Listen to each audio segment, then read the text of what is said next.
नमस्कार। आज हिंदी दिवस की आप सभी को हार्दिक शुभकामनाएं।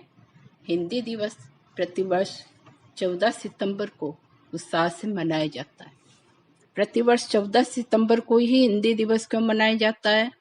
क्योंकि 14 सितंबर 1949 को हमारी संविधान सभा के द्वारा सर्वसम्मति से निर्णय लिया गया कि हिंदी भारत की राजभाषा होगी। हिंदी को राजभाषा का दर्जा भी दिया गया। 14 सितंबर 1953 से हिंदी दिवस मनाया जाने लगा। इसका एकमात्र उद्देश्य संपूर्ण देश में हिंदी का महत्व स्थापित करना रहा है। हिंदी राष्ट्रभाषा ही नहीं, हमारी पहचान भी है। भाषा से क्या तात्पर्य है? भाषा किसे कहते हैं? भाषा हमारे भावों एवं विचारों के विनिमय का आदान प्रदान का साधन है। भाषा के 3 रूप होते हैं। पहला राजभाषा, दूसरा राष्ट्रभाषा और तीसरा संपर्क भाषा। राजभाषा किसे कहते हैं? राजभाषा का सामान्य अर्थ है राजकाज की भाषा, अर्थात वह भाषा जिसके द्वारा राजकीय कार्य किए जाते हैं, या दूसरे शब्दों में वह भाषा जिसका प्रशासनिक व्यवस्था के लिए प्रयोग किया जाए उसे राजभाषा कहते हैं। राष्ट्रभाषा से तात्पर्य राष्ट्र की भाषा। प्रत्येक राष्ट्र की अपनी अलग पहचान होती है।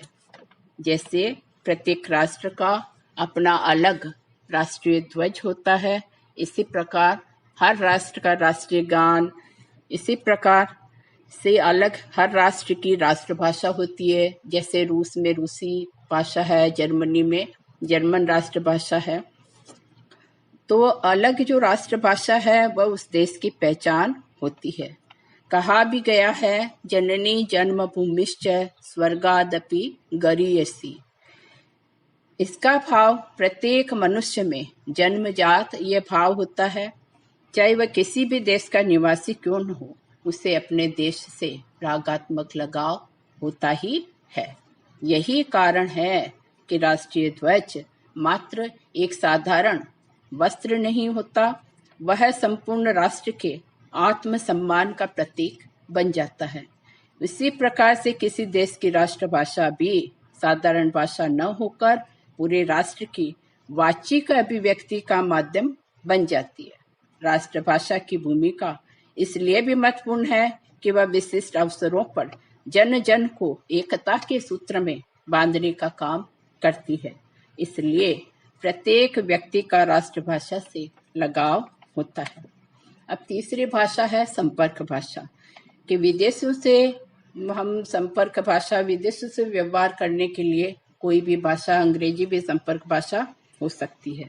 लेकिन आज आज़ादी के इस लंबे पीरियड के पश्चात भी ये दुर्भाग्य का विषय है, ये अफसोस का विषय है कि हिंदी को हम संवैधानिक मान्य राष्ट्रभाषा का दर्जा नहीं दिला पाए। भाषा की दृष्टि से हम वैश्विक पटल पर हम देखें तो हिंदी विश्व भर में चौथा स्थान रखती है, अर्थात विश्व में हिंदी बोलने वालों की संख्या चौथे नंबर पर है।